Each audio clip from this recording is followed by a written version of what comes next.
if you want to change the world, go for it. But finish that by the time you're 25, bankrupt a couple times maybe, and then come back to earth and listen to me, just build a business, just be rich.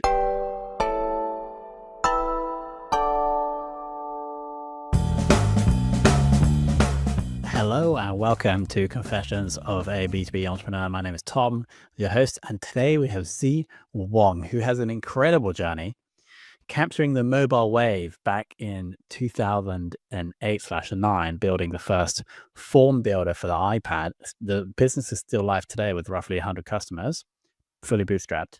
And then Sze has a company that incubates other products, and then also now has built a venture studio.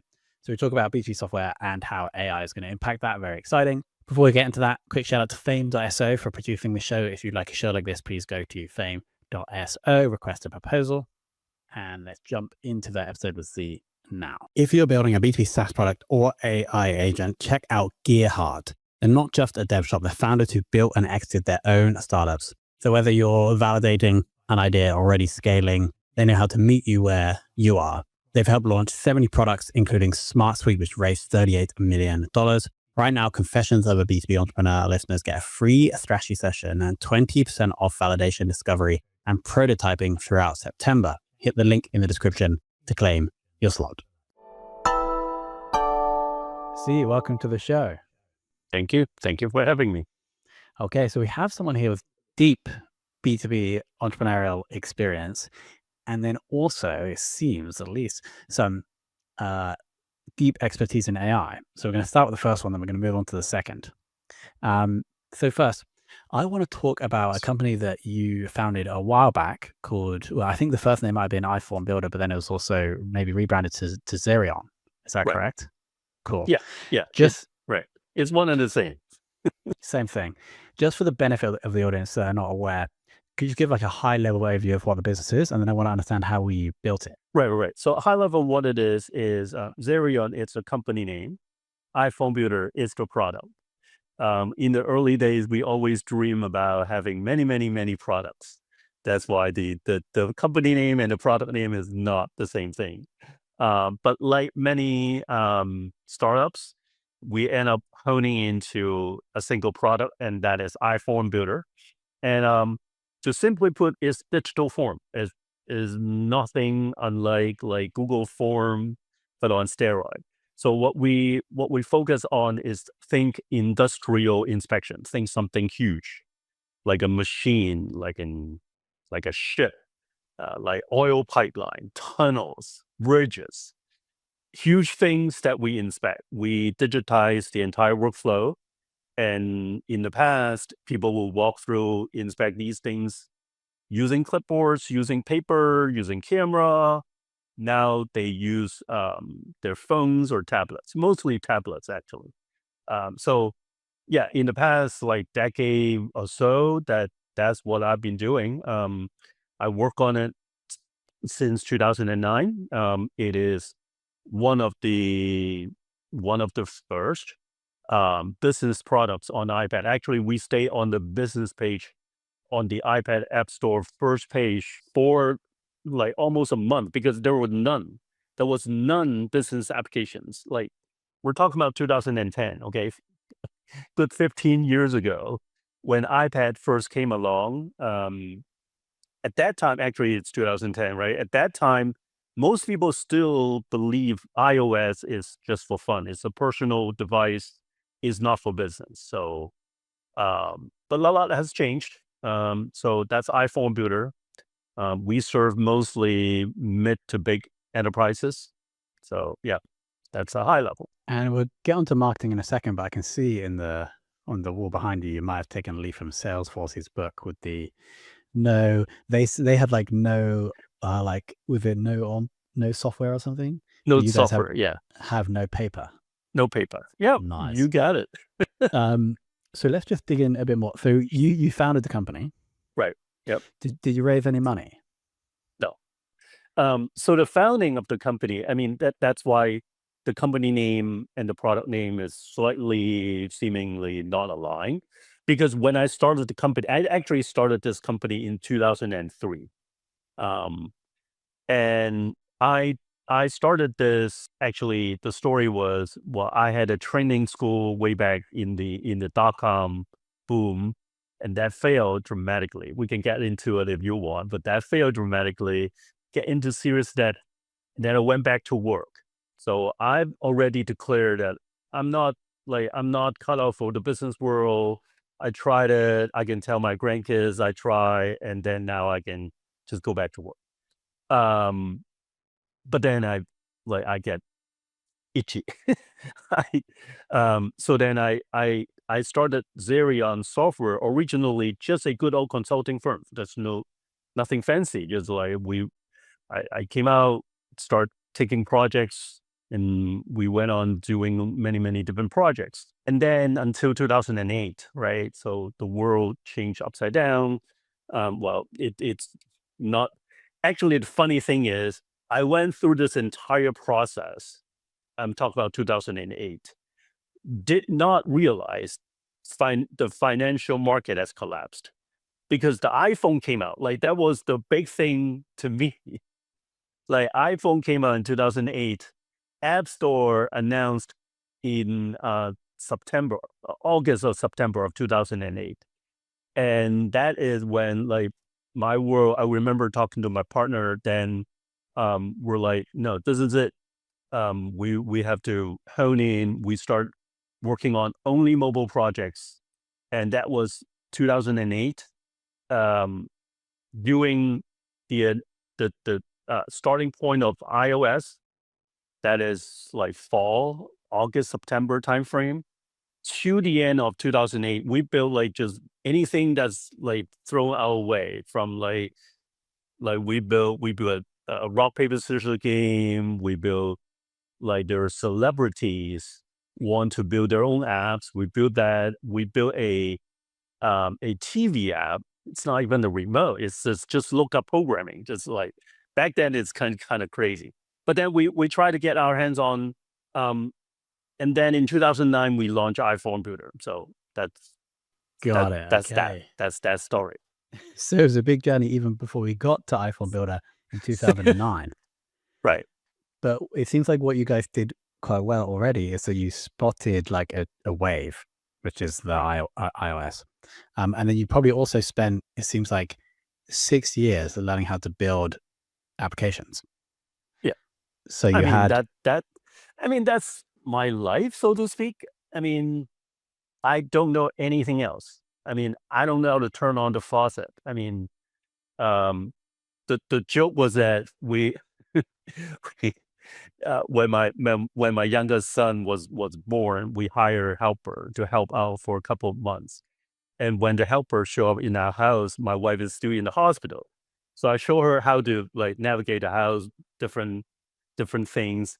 And then when my wife finally came home, she was like, well, what you tell her is completely wrong. Like, how to use the laundry machine, the rice cooker, everything is wrong. So like, I'm here on the record and saying software is the only thing I know. I know nothing else. So yeah. I So can, I can relate for sure. Okay. So we started building iPhone Builder, didn't raise any money. How many right. people are building it? Is it, I think you had a co-founder, right? Well, I build it, right? So I have two other partners at the time. So they were, I mean, we already had a team at the time, remember? So because we were doing consulting. So we had kind of a team, although it's not a team that building the product. So the product, I mean, the first couple of generations is all built by me at night. 2008, 9, and 10, actually, we still had consulting contracts. So it's almost like it's very equivalent to you have a full-time job and you build your startup at night.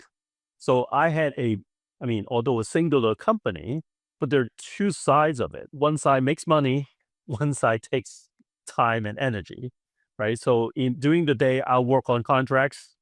At night, I'll build iPhone Builder. Remember, at the time, we had no idea. No, but I mean, looking back, I mean, I think I went on it very aggressively. By 2010, we've exited all of consulting. And so in both 2009 and 2010, I have to borrow money for Christmas. I didn't have enough money to go through Christmas. Yeah, but after that, things turned around. Once you had the first iteration of the product, how did you get the first customers to start paying? It's funny because to this date, I still don't know how the first customer found us. There are two kind of first customer found us before. I mean, I must have to talk about it now. It's a very different time. I mean, I think we're incredibly lucky.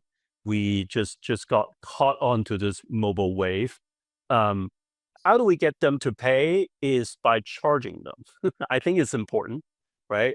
Um, but we have first two customer. Well, one of the earliest one call us and ask, like, "Are you guys building something like this?" And I said, "Yeah." And I want to see it. I want you to be in Boston. I want to see it. And so Chris and I just flew up there, sight unknown. We have no idea what this is about. Like, I don't know, it's a scam or anything, right? But back then it's not as much scam as today. But so we went up there.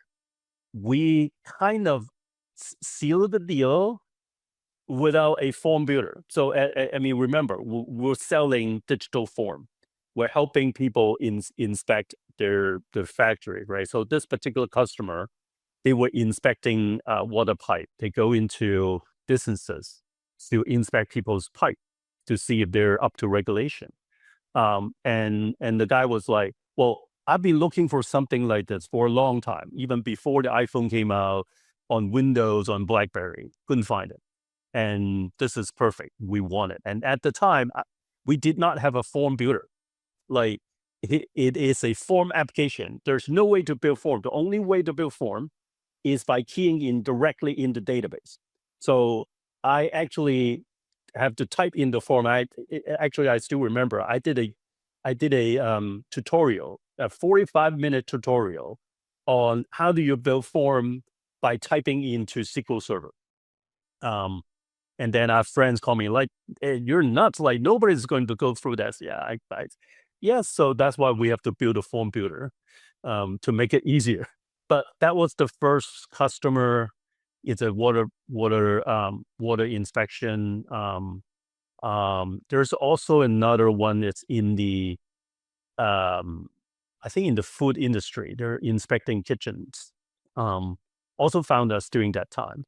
Um, I would say, like, in the early days, it's funny because we got a lot of signups on Saturdays, and we don't know why. I mean, my theory was that in the early days of iOS, a lot of managers will have their phones, and then on Saturdays, they will be in their like a family party or like a birthday party of their kids. They will sit in the corner, and then they will browse the app store and then see what they can do, and then they will find us. They will sign up. I mean, it's funny. I mean, time is very different than today. But yeah, that's how we kind of get started. We got our first download from Hawaii. Back then, I mean, you have to remember in the early days, like, apps just get download for no reason. I mean, like, most people are not your customers. They just download random stuff. Makes sense. And what is like the scale or size of the business now? Because you guys still own it, right? I don't think you raised any money, and it's still going. I mean, it's not huge. We have about 100 customers. I would say roughly a little bit shy of 1 million users right now. But these are not consumers, right? So all the users are business users. Yeah, so that's the scale of it. We're not huge. We're not raising money, although I am less opposed to it. Yeah, But you but got you're profitable, right? right, have been for a long time. Yeah. For a long time. And so what have you then been doing? Well, assuming that not all the profits need to go back into product development, what have you been doing with the excess cash? Right. So, well, for a long time, a lot of the cash went back to R&D. We try. I mean, like I said, time is now very different, right? So in the early days, I mean, it's all inbound marketing. People call in, and the key is to make sure the right people show up. And then we fulfill the order. Today, that basically dried up. Nobody called in. Nobody. I mean, because the market has shifted significantly, right? So right now, if you have such a need, I mean, the need basically is, let's say you're building a building, right? So I'm sitting in a building. You're building a building and you want inspection. You're not going to go out to the app store and look for an app or even the Google search. You've already been using a workflow application that has some sort of inspection capability, or using ServiceNow, Salesforce. Or if you want to build, you're not looking for an app that's like us. You'll be going to Google or Microsoft. They have local products. You can build those, right? So the product shift significantly. In the last, I would say, 5 to 6 years, we continue to try to reinvent, or we try to invent and get away from what we call like simple mobile data collection, right?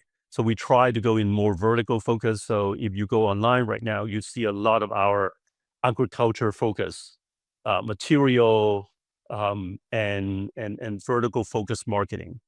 And of course, right now we're heavily invested in the future of data collection. Of, like, if you even talk about just simple inspection, how would you do inspection? How would you do factory management in the AI world? That's where we're investing. Yeah, still trying to, I mean, trying to evolve, I guess. Well, this kind of transitions us into the venture studio, right? Yeah, Which is, I think, a separate entity from Zerion, right? right. Yep, it's Cool. separate.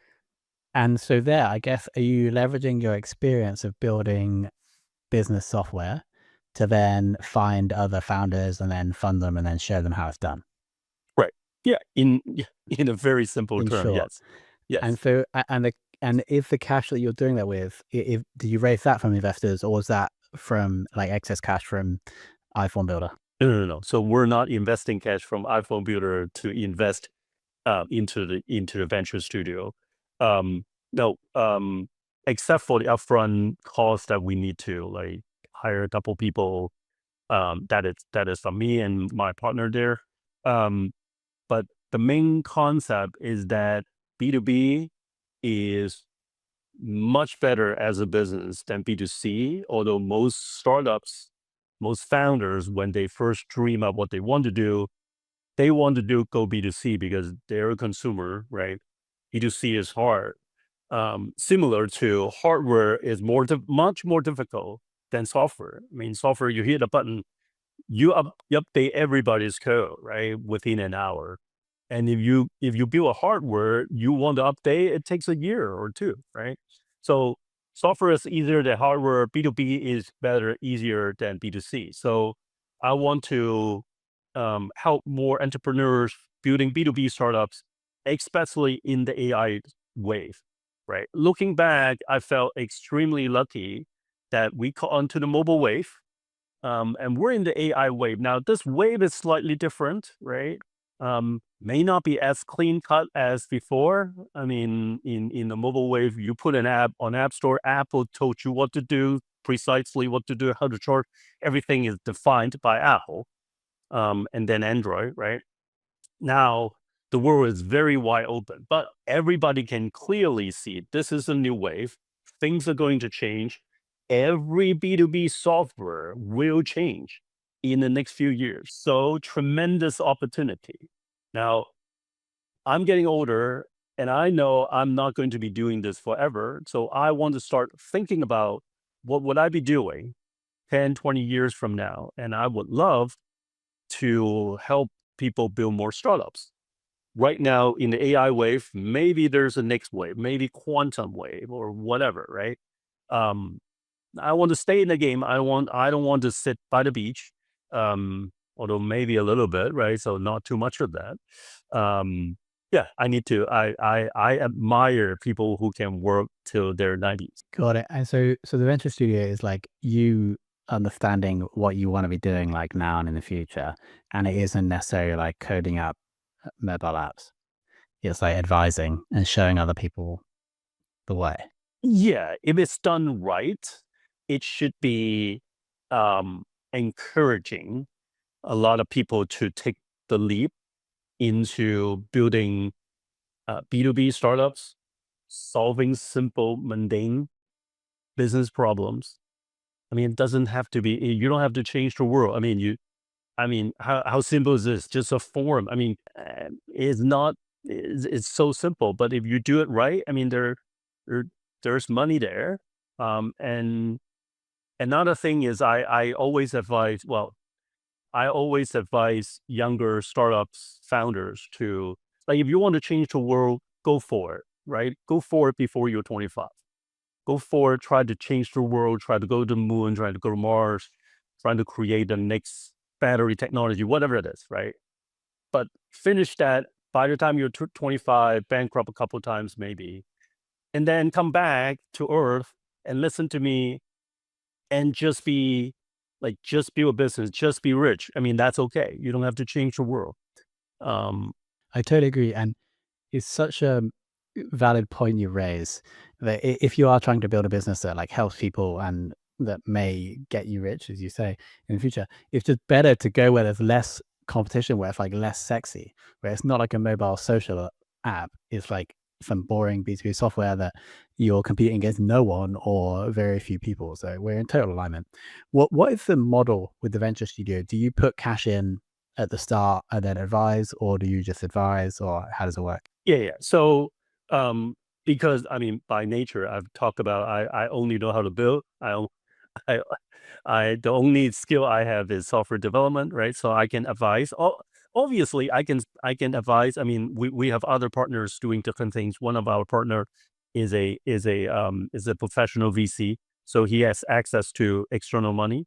So what we want to do is we help the company start from an idea, or actually find a group of professionals like in a certain field, let's say real estate or healthcare, and we form a think tank, and then from there coming up with ideas, and then now that we kind of know what idea, we then recruit a bunch of founders. Now I want to say younger people, but founder does not have to be young. Okay, they tend to be young, but they don't have to be.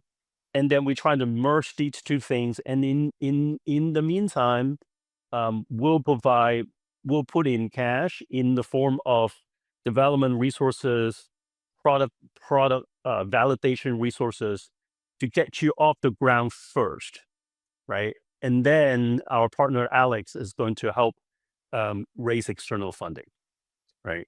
So this does a couple of things. One, I think this helps the founding team to get off the ground.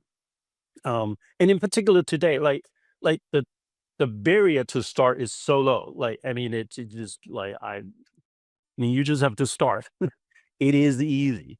And we can help you out, right? So, or you can just go on your own. I mean, I think today you don't even need us. Actually, maybe that's not good for business. Like, yeah, I know. Like, well, maybe just listen to us, right? We can help you out. Um, and then we can help you get external funding. Now, downstream investors love it because from their perspective, they're like, there's so many people doing so many random things. They don't. I mean, I just went back from Vancouver. Is a pitching event. Is Web Summit, and there, I mean, probably 2,000-3,000 startups pitching, like a good, like maybe 100 investors. So investors are bombarded by all these startup ideas. So working with us, our downstream investors are happier because we essentially vetted all of these teams through our pipeline. So that's the idea. At the end of the day, I mean, selfishly, I just want a mean for me to work till my 90s. So, Makes total sense. How is AI changing like the early stages of building these B2B software companies? oh, tremendously. Um, Now, right now, the term vibe coding, right? So I love talking about vibe coding because 1 year ago, this term did not exist. Um, Maybe the concept exists, but the term didn't exist. So you cannot find a vibe code developer. Today, I would argue you shouldn't be building code by hand. Now, although I know like most of my peers, most of my friends are still building code by hand, assisted by AI. So like the distinction is you're doing pair programming versus vibe coding. Um, Today in the startup world, you should start using vibe coding and get to prototype amazingly quickly. Like if you have an idea, put something out there. Now, engineers, I'm an engineer. We tend to love to build. So I hear a lot of teams like, well, we need money to build. Build what? I say, like, do you even know if people will pay for it? In today's world, you should build just the minimum. Like, I mean, this is, I mean, not nothing new. The lean startup concept, okay, it's not new. But today, using the lean startup concept, you can go actually quite far. You can build something almost there. I mean, just you can ignore, right? People are going to kill me, but when I say that you can ignore security, enterprise, right? All that first, okay? But get to product market fit. Make sure at least one person pay for it, right? So like when I talk to startup founders, it's like I don't want 100 signups. I want 5 people pay $1, right? That's massive difference. You can find 100 signups if because sign up is free. I mean, people would sign up. People, I mean, I'm not saying that's nothing.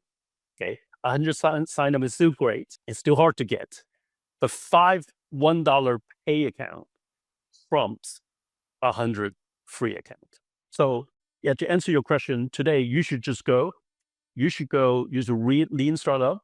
Okay, and now knowing with AI, you can vibe code almost like to I mean yeah to being able to get money, right? Because earlier you said, well, how do you charge money?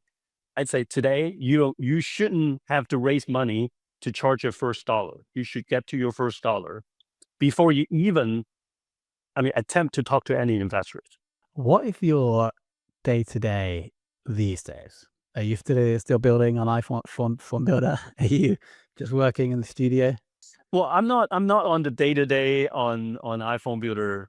I mean, right. So like in Zerion, I am mostly like I have two roles.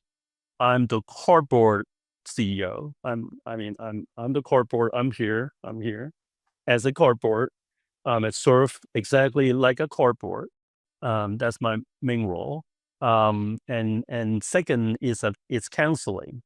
So I talk to many managers. I have one-on-one meetings with them, and mostly just counseling. It's like, well, people want this, people want that, and what do I do? Well, I do my counseling. So like maybe another side business I can start up a counseling business. Um, but that's my like on the iPhone builder side.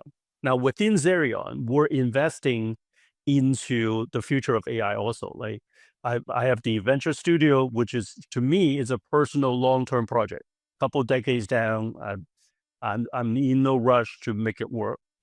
Zerion, however, we have to migrate off of what has been making money, continue to make money, right? But this like when I keep saying every B2B software will change, well, iPhone Builder has to change along the way, right? So what does that mean? So like recently we launched something called fewapps.ai.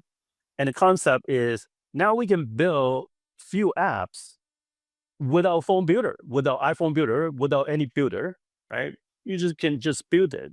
So when you can build anything fast, who needs a phone builder? I mean, like sabotaging the my own application. But But that's also part of my day, is to spend a lot of time thinking about the future, working with a small team to experiment, to test what works, right? So like we've tested audio-based, audio-based, voice-based data collection, right? So like imagine you're doing type of inspection that I was talking about, but instead of tapping on the screen, you talk to it. We work on some of that, and we're now working on visual data collection where, I mean, it's a simple concept. You just take pictures, just take tons and tons of pictures. I mean, AI should know what you're talking about.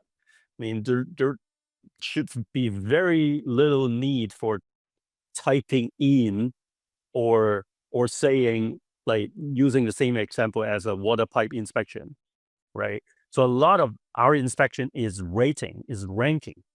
You're looking at something and say, well, that's clean. Okay, how clean from 1 to 5, right? The inspector will put in a number.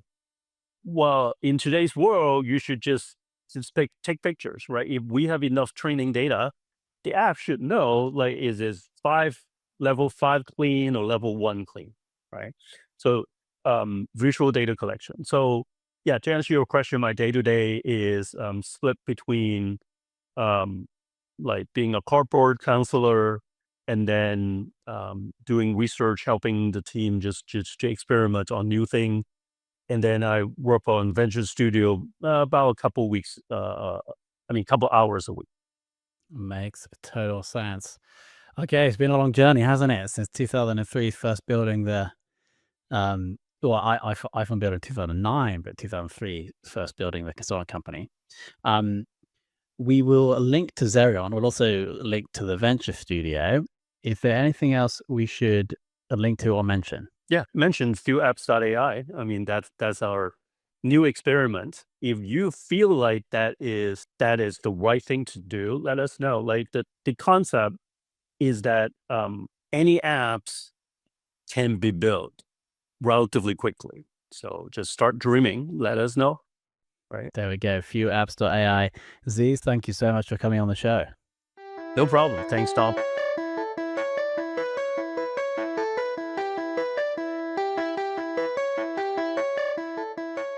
Okay, what a journey. Really, really appreciate Ze's opinions on how B2B can be easier than B2C, primarily due to less competition. And also, that could actually be a risk now as AI is super interesting. Quick shout out to Fame for producing this show, fame.so. Thank you so much to Sze for coming on, and of course, thanks to you for listening.